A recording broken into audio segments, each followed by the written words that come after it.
நாம் சோறு சாப்பிடுவதற்காக 8 முதல் 10 மாதம் வரை விளைவிச்சு நெல்லாக கொடுக்குறவங்க விவசாயிகள். ஏக்கர் கணக்கில் நெல்லை சாகுபடி செய்ய மிஷினரி வந்துருச்சுங்க.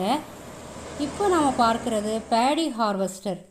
20 லட்சத்துக்கு மேலே மதிப்புள்ள இந்த மிஷினை டிராக்டர் மாதிரி ஆப்ரேட் செய்ய முடியும். கூலி ஆட்கள் கிடைக்காத இந்த காலத்தில் விவசாயம் செய்ய மிஷினரி தான் சப்போர்ட் செய்யுது.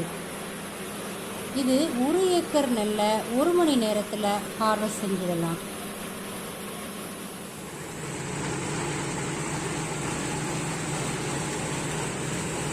இது போக நெல்லையும் வைக்கோலையும் தனித்தனியாக பிரித்து கொடுத்துருங்க.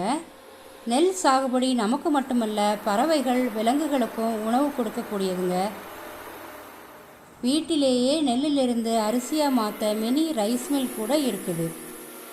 உணவளிப்பவன் இறைவன் ஆவான்.